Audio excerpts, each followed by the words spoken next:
Ya, tanpa basa-basi, kita ke topik yang pertama. Ya, seperti judul, bagaimana sih kita ngelamar kerja di Indomaret dan syaratnya seperti apa, terus penampilan seperti apa agar HRD yang menerima kalian atau bagian rekrutmen itu bisa menilai kalian itu bahwa kalian itu cocok untuk menjadi seorang karyawan Indomaret. Di sini banyak persyaratan yang harus kalian miliki. Ya, seperti halnya kalau untuk persyaratan, untuk syaratnya pria dan wanita, untuk statusnya belum menikah, teman-teman. Terus kalau misalkan untuk dari CV lamaran itu udah pasti. Untuk berat badannya minimal ya 65 kilo atau 70 kilo lah, 65 kilo. Untuk tinggi badan pria itu 165 dan usia itu dari usia 18 sampai 24 tahunan. Kalau misalkan untuk tinggi badan 165 pria, 155 itu untuk wanita syaratnya, teman-teman, gitu. Dan tentunya kalian berakhlak baik, jujur, dan bekerja keras dan siap menerima sistem kerja shift, teman-teman, gitu. Kurang lebihnya seperti itu. Dan untuk bagian-bagiannya apa saja sih, Bang? Kalau misalkan di Indomaret itu nomor satu yaitu adalah pramuniaga. Pramuniaga itu bertugas sebagai pendisplay barang, untuk kerapihan barang. Di saat barang datang itu pramuniaga yang sigap yang mengerjakan. Terus dari segi kasir itu ya bagiannya tugasnya itu untuk melayani konsumen, teman-teman, gitu. Tapi nggak hanya sekedar kasir pria pun juga harus bisa, teman-teman. Jadi gitu.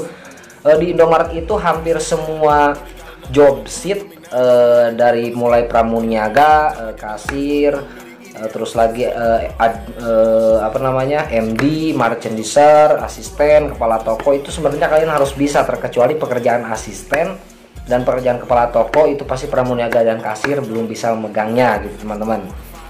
Terus ada juga supervisor. Jadi supervisor ini yang memegang, misalkan satu wilayah ada 12 toko. Nah, ini supervisor ini yang memegangnya. Jadi tugasnya itu hanya sekedar menyuruh kepada karyawan, terus foto-foto, kerapihan barang, terus jadi intinya kepala toko itu bawahannya supervisor, teman-teman, gitu. Nanti biasanya akan ada yang supervisor udah agak lama sih, akan ada fasilitas kendaraan. Jadi roda 4 nanti biasanya berbentuk mobil carry, teman-teman. Terus ada sopir atau juga driver ya, administrasi, ADM, terus IT staff. Setelah IT staff itu ada helper. Nah, helper, terus barista, juga HRD, terus dia ada clear, terus yang selanjutnya ada entry data processing. Nah, ini biasanya yang berbasis data-data, maupun ada kurset ataupun misalkan ada selisih di komputer dengan item yang ada, gitu, teman-teman. Nah, jadi itu berbagai jenis profesi ya, berbagai jenis profesi yang ada di Indomaret. Jadi kalian bisa tentukan nanti di lampirannya apa saja, kayak semacam fotokopi KTP yang bagi udah ada, ya harus ada sebenarnya syarat pekerjaan itu.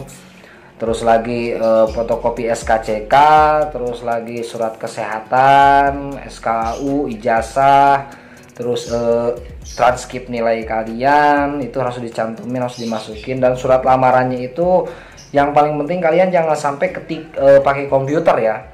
Jadi kalian harus tulis tangan. Jadi ada satu niat, terus dinilai juga dari segi tulisan tangan, karena biasanya kepribadian seseorang itu tergantung dari tulisan kita ya, menurut orang lain sih. Kalau menurut saya sih tulisan jelek sih itu tidak berpengaruh ya, teman-teman, gitu.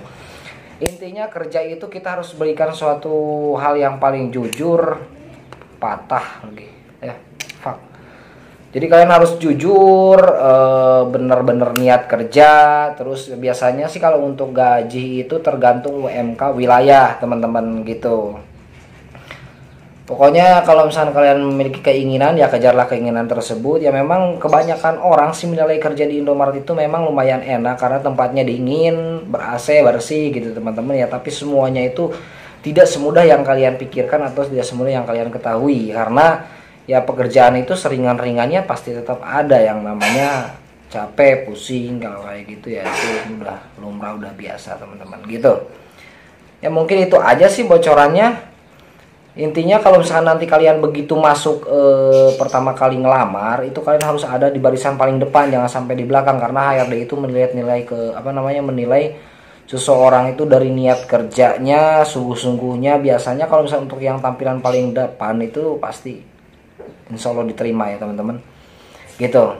Terus nanti kalau ada bahasa dari bagian rekrutmen, kalau misalnya nanti kamu saya panggil dalam jangka 1 minggu kalau gitu ya, biasanya sih insya Allah itu bakalan diterima gitu teman-teman biasanya. Tapi kalau misalnya surat lamaran kalian dikasih secara langsung atau ditolak secara langsung, misalkan surat lamaran kalian nggak diambil atau diambil, tapi biasanya ya antara yang seminggu itu, kalau misalnya lewat dari 10 hari biasanya nanti ya saya panggil lagi saudara nanti 10 hari, nanti saya telepon kalau misalnya saudara diterima. Nah, itu biasanya kalau 10 hari jarang diterima, tapi kalau seminggu insya Allah kalian bakalan diterima gitu biasanya. Oke, semoga informasi ini bermanfaat buat kalian yang mau melamar kerja. Silahkan, semoga menjadi sebuah inspirasi buat kalian. Kalau misalkan informasi ini bermanfaat, jangan lupa share video ini ke teman-teman kalian yang belum kerja juga. Semoga bermanfaat. Kalau misalkan kalian ada yang mau ditanyakan, silahkan tulis di kolom komentar. See you di next video. Assalamualaikum warahmatullahi wabarakatuh.